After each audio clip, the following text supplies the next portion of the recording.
Hello and welcome to our weekly IG Live. Today I am excited to be talking to Meera Sriram, and she is a longtime member of MKB, the MKB family, and we're going to be talking about her brand new book, which is this gorgeous book, and it's all about henna. So we are going to be talking henna today. Hold on, let me get here.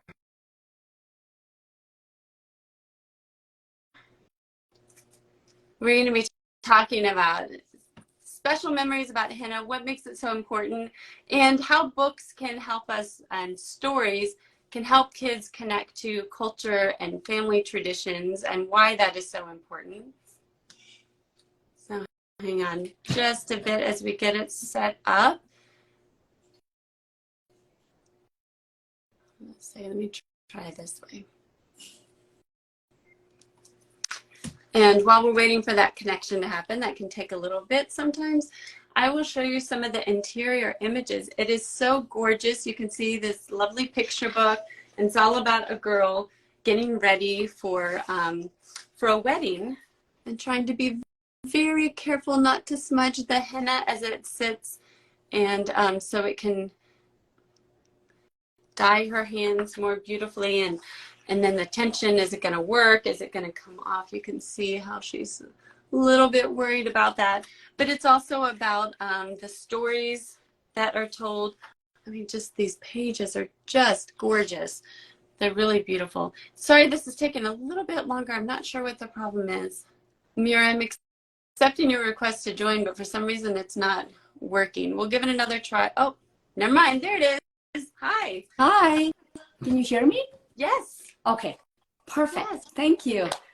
So good to see you. Thank you for taking the time to talk with us. Same here. So delighted to be here talking to you. We always have a great conversation. I walk away feeling so good. It's just another excuse for us to connect because we've known each other for so long. So thank you for having me. Well, thank you so much. I mean, I'm just delighted to get to talk with you. As you mentioned, we've talked, I think it was on Multicultural Children's Book Day before, but we've known each other for a long time. I've actually met in person, which is really special. A lot of the bloggers I don't get to meet in person, so that is really special. And why don't we just back up, and you, for those that don't know you, you can introduce yourself and then maybe tell us just about your background as a writer, how you got started writing or what it means to you. Sure. Thank you everyone for joining us today. My name is Meera Sriram. I'm a children's writer. I like reading, writing, reading aloud, picture books. That's my sweet spot. I live in Berkeley, California with my family, my partner and 2 kids. I was born and raised in India, and I moved to the United States as an adult. And when I became a mom and I started reading board books and picture books to my first child, I fell in love with picture books, and I decided I wanted to start telling stories, writing picture books. I then got published in India. I've co-authored a few picture books in India. And then over time, when I started realizing that kids like my own were missing in the stories that we were reading, immigrant and cross-cultural experiences were also being overlooked in the stories that were being put out, then that started to bother me so much that I decided to quit my job as an electrical engineer, and I wanted to dedicate myself to telling our stories. And that's how my journey got started. I have a few picture books out now. Some of the titles are The Yellow Suitcase, Between Two Worlds, Dumpling Day, A Gift for Amma, and my most recent book is A Garden in My Hands. So that's a little bit about me and my body of work. Yes, and they're all such beautiful picture books. I mean, I have some of the ones back from when you were getting published in India to long, now you're kind of like one of the darlings of Barefoot Books that they love promoting your works. And I can honestly say, even if I didn't know you, you would be one of our favorite children's books authors, because they're all so wonderful and so different, I think, than a lot of, like you say, a lot of the other books that are out there. Why don't you tell us a little bit more about A Garden in my hands, and what was the inspiration behind it? Thank you for always, encouraging me, supporting me. Yes, we have known each other for so long, and I think it's from our blogging days, and our paths have crossed in so many different ways. So thank you. I truly appreciate that. So A Garden in My Hands is a picture book that came out in spring of this year. It is illustrated by the wonderfully talented Sandhya Prabhat. It is published by Knopf for Young Readers, Penguin Random House. The story is about a little girl who is having henna done. Her mom is doing the henna for her because there's a wedding coming up the next day. Yes, Mm-hmm. that's her mom doing henna for the little girl on her palms for the wedding that they are going to go with the grandparents the next day. And as she's doing henna, she is sharing memories from her own childhood, from her past in India. She is sharing some of the family memories and stories. And now the girl realizes that she's not only having or carrying all the henna designs, like just the pretty flowers and leaves and motifs, but she's also carrying all the family stories that her mom just shared. So she is working really hard to keep it safe, to make sure it doesn't smudge or stain. And she drifts into a dream overnight, just hoping and praying and dreaming about the pretty designs turning out in the most beautiful red. And that's what we find out in the story. It is a celebration of family traditions, memories, family stories. And I was inspired to write this story from my own childhood experiences and memories. So it was the pandemic and the world had shut down. There was a lot of pain and hurt all around. And I was trying to stay afloat, just like everyone else. I turned to creating and writing. And I was, I guess, desperate to find something joyful. I was missing my family back home in India, especially my mom, whom I'm really close to. I was worried for all the elders trying to survive the pandemic. I was worried for my children, whose childhood was obviously affected, wondering if we would ever do joyful things together again. And all of that nostalgia and longing for home, all the joyful memories that I've had as a child and now that I'm trying to recreate with my own kids came together in Garden of My Hands. The henna sort of like surfaced because henna is a universally loved custom. It's a symbol of celebration and joy. It's always celebrated around weddings and carnivals and festivities. So I think it made sense that like henna was that symbol of joy for me personally as well. And also because even now when I smell henna, it just takes me back home to my mom and all the summer nights that we had henna done together. So that was the inspiration. And obviously it offers representation for the kids from the Indian diaspora. And it also, because it's a well-loved custom around the world in so many communities, I'm hoping people can relate to it. The story would resonate with families all over.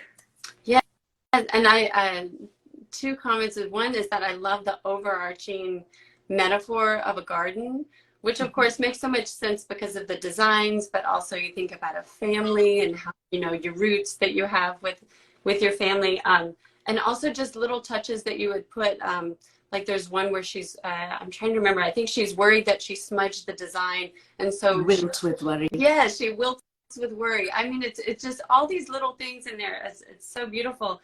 But I also should mention that for those who haven't seen the book yet, whether you have a background, like maybe you already know a lot about henna, if you don't, that actually has information about how to do it, when it's used, even a little bit of the history of henna and some of the common designs, which I thought was really fun. Those are all at the back of the book.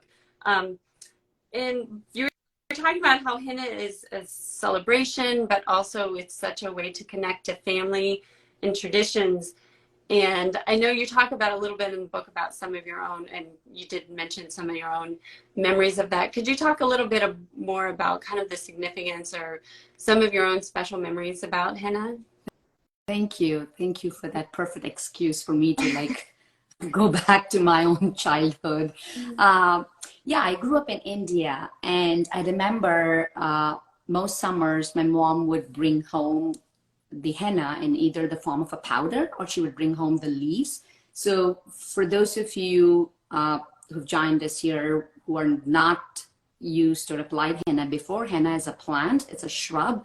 And when you take the leaves of the henna plant, add water and sort of like grind it, put it in a blender, it forms a paste, a thick, dark, greenish, brownish paste. You can also find it in like a powder form, and you add water and make it into a paste.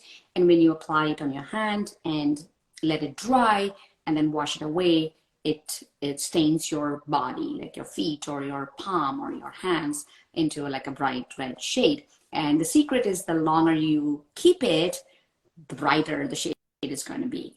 So my mom would bring home the henna, and we would just sit in the veranda, the front porch. She would do some basic designs, nothing too intricate. In the 80s, no, like she just used to do these bigger blobs first, and then later on she started doing more like prettier designs. So, and we would talk about like my grandmother who loved henna even more. We would just talk about like, you know, family events. She would tell me something from her own childhood, or maybe we would just talk and laugh. And then she would help me prepare for the night, like as in, because my hands would be like obviously carrying all the henna, and she wouldn't want me to stain any of the curtains or the bedding, and she would hand feed me. She would, she would prepare a straw mat in the terrace, and I would just lay there like with my arms open wide, like a scarecrow, and then just dreaming and hoping that the designs stay intact and that they turn out in the most beautiful shape. So that was such a big moment for me in the morning when I wake up and like just find out like, is it all there? Like, hope I haven't smudged anything, and how orangish or reddish is it going to be? And this whole experience, like with my mom and sometimes with my grandmother doing this, getting this henna done, was just like pure joy in my childhood. And that is sort of like the connection that I have personally with henna and henna nights. And so when I smell henna, I think about that. When I get henna done here on like, say, street carnivals or something, I just think back to all those memories. Now I try to recreate them with my own kids. My daughter has had a birthday party with like henna, getting henna done with her friends. We brought home a henna artist. So it's personally, I have so many wonderful memories around it. And the point is that regardless of what tradition it is, whether it's something ancient and as old as henna is, or maybe it's a tradition that has passed down, like say a few generations from your great grandmother or your grandparents, or maybe it's a tradition that you're starting today, regardless of what it is, traditions always bring us together. They inform us of our past, and they connect us to our ancestors. They help us honor our loved ones, and they take us back home to our roots. So that is sort of the takeaway in the garden in my hands. And henna happens to be something that's also a well-loved tradition around the world, across so many cultures and communities in Asia, in Africa, Islamic cultures, in the Middle East. So it just seemed to sort of fit in with the theme of celebrating family traditions and stories. And I love that it's so connected to joy, because I think that is such an important element if we want to pass on traditions, or like you said, even create new traditions. That element of joy is so important, as opposed to it feeling like something you're forcing on your kids. Because I know sometimes that can be kind of a balance. If we're teaching our kids about heritage, we don't want it to be something that they feel like oh, here's mom's making us do this again, but instead that it has that joy and that connection. And do you feel like that being in the diaspora that these things are more important or maybe take on a different significance than, say, if you were raising your kids in India? I must totally agree with you on how it gets challenging to sort of pass on that piece of tradition when we are part of the diaspora. If we are living away from where the tradition was born, or it's easier to sort of practice that tradition with the larger family. So it is a challenge. It's an everyday challenge when we raise kids. But I think it is still important to find your own ways of honoring the tradition. It doesn't have to be in the exact way, but if you can bring meaning to the way in which you honor the tradition in your own way, then that's good enough. That's special in its own way. And the reason that these traditions are sometimes important, or even the newer traditions that you come up with, is that or even your cultural traditions or cultural practices, is that it informs children of why they do things a certain way, or like why they eat the foods that they eat, or why they dress up the way they do, or why do they celebrate certain holidays. So it sort of informs them of and brings that awareness to them of why we do certain things a certain way in our homes.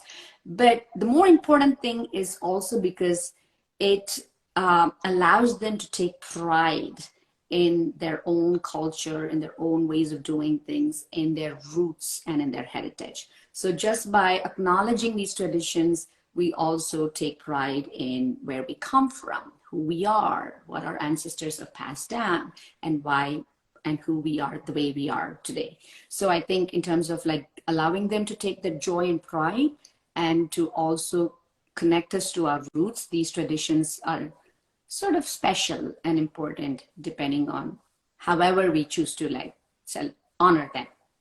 I love that you make the point that to put your to allow yourself to put your own twist on these traditions and not feel like you have to do it exactly the way it was done in your childhood. Like I noticed you said that you brought in a henna artist for a birthday party, because I mean that's something that's really fun, and that also ties into I think part of what helps kids take pride in their heritage is when they're able to share it with their friends. And what a great way. I mean, I can just imagine how much fun the kids had at the party. What a great way to take pride in your heritage and being able to share that joy with your friends, and an experience that they probably wouldn't have had before. At least some of them might not have had before. So I love that point, and that's a good something for us to be thinking about. To go back to actually to your book, or just to writing in general, as you've said, you've been an author for so many years and been published in 2 different countries, or with the publishing industry in 2 different countries. How have you seen it change? How the landscape of children's literature change, whether you're talking about India versus the US, how publishing might be different, but also even just here in the US, how have you seen it change since you started? Are you hopeful about the direction that it's going in, especially in terms of diversity? That's something we talk about a lot, about how we need more representation. Are you hopeful about the direction we're going in, or where do you think we still need to improve? Yeah, that's a very important conversation, a great question. So I don't want to talk too much about the publishing industry in India because I've not been working with them more recently. So I don't know the pulse. I don't know what the current situation is. So I'm not qualified enough to talk about that. But I do have thoughts around the publishing industry here in the US. Definitely, we are heading in the right direction. We have taken steps, I would say baby steps. We have a long, long way to go. The needle is moving, although slowly.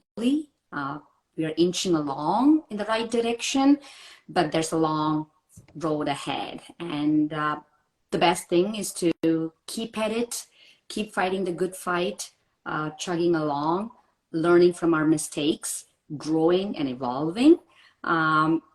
And I think there's a lot of room to grow in terms of stories that I think are still put out to sort of celebrate tokens of culture. So there's still tokenism. We need to put out stories that are more nuanced, even in terms of the storytelling, the narrative. We are so used and sort of like so comfortable in the Western way of storytelling. We need to open our minds to ways we tell stories around the world. I also think in terms of the number of stories that we put out. So in my own personal experience, I've had editors tell me that, oh, we've already done a book on colors on India, or we have done a BIPOC food book. So no, thank you. But to look further into what are the nuances in this particular story? How are stories diverse even within the label of diversity and authentic voices and all of that? What is authenticity, right? So to allow for those stories to also find a place on bookshelves, and because we do have like countless number of books on dogs and unicorns and fairies and dinosaurs. So I think, with the stories from the majority voices in the world, I think we definitely have humongous room to allow for these stories to also hit bookshelves. So yes, there's definitely room to grow, but again, I'm hopeful. I think we are headed the right way. We just need to stick together and keep doing the right thing. I love that point about how many books there are about dogs. I also do book reviews on my own channel, All Done Monkey, and I cannot tell you, every season there's so many new books about dogs and cats, and there seems to be no end to the need for that. Or like you say, unicorns and fairies, fire trucks, So that's a great point, and I take your point also that seems like a lot of publishing houses maybe have like a check mark, like, okay, like you said, we've done the BIPOC book on food, right. Check. We've done a book about colors on India, check. And they don't want more, as opposed to, like you said, having more nuance and diversity. And also, what an interesting point about different ways of storytelling. Right. I was saying too, I know we're getting up on time, but I would love to hear, could you share a little bit more about that?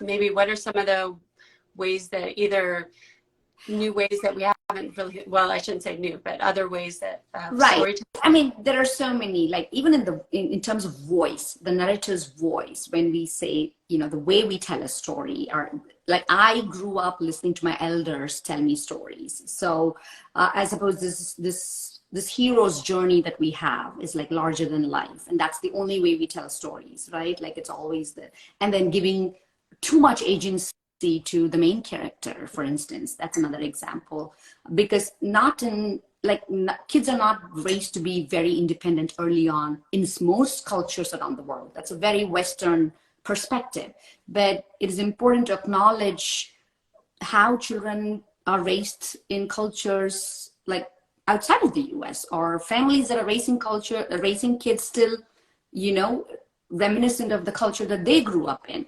So we turn to our elders for advice. Kids don't solve their own problems at like 4 or 5. They seek, the advice of elders. There's a lot of hand holding when they try to solve a problem, or the voice, or even in the texture and the writing. I've been told I have like an immigrant's voice, or like in my writing, and allow it to be. And it's okay, like we don't have to fit a mold in how we tell a story, even in terms of language or vocabulary.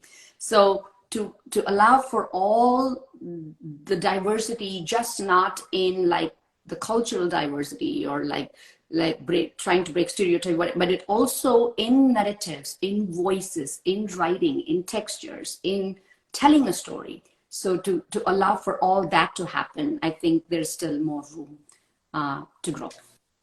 That's fascinating, and that also gets back to the point you talked about kind of tokenism, and or kind of window dressing, that something looks diverse, but you're talking about getting into that really deep diversity and difference in terms of values and voice and so on.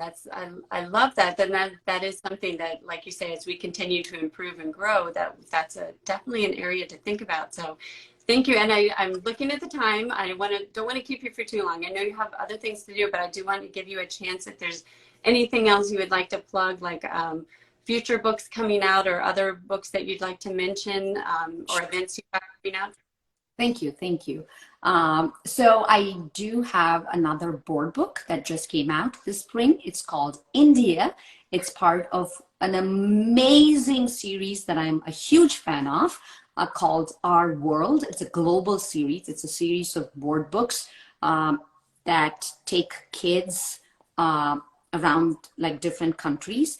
There are many countries, Egypt and Japan and China, and India is one among them. And I'm fortunate I got to tell that story. So that's another book for the younger audience, because I do believe in all this sort of representation and diversity talk, taking it to the youngest of the youngest. So it starts really early on, right at birth. So board books, India is the board book, part of the global series Our World.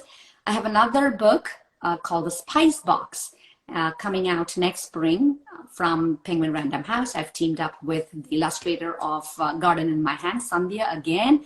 It's gorgeous. I just got a sneak peek at the art, and it just like blew my mind away. So I'm looking forward to sharing that next year. It's called The Spice Box. And yeah, thank you for all your support. Let's just support each other. I love this community and Multicultural Kid Blogs too. I've connected with so many of you. I remember the Facebook group where I would ask, I think even for Dumpling Day, I remember posting questions and getting input from all the readers. They were so generous in sharing, like, and then we had this amazing conversation on the different nuances in making the dumplings, and now Dumpling Day is out. So yeah, thank you for all the support and love that you have offered me over the years. Oh, well, it's a great community. I'm so honored. I'm so honored to have you on here and excited for all that you've done. It is such a joy every time I see an announcement about a new book and hearing about these others that are coming out. I'm just so proud and excited for you. And I also want to mention Desi Book Auntie. Thank you for that wonderful comment. That is such a wonderful conversation. Thank you both. Thank you, Gayatri. Thank you, everyone. Yes, and Maritere, and I saw several other people on here. Really lovely comments. So thank you all for joining. We appreciate you. And again, the book is A Garden in My Hands, and I wish I have the board book of India, and I forgot to bring it. That is also a really lovely series, and I was so excited to see that you were doing the India installment. So thank you all for joining. If you want to know more, you can go to the link in her bio. And thank you all for joining. Yes, your voice is needed so much. Thank you. Okay.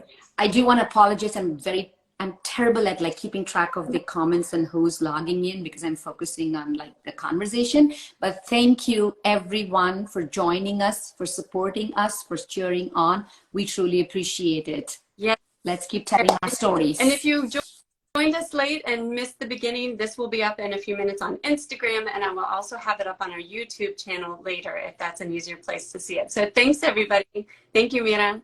Thank you. Thank you, Liana. Thank you, everyone.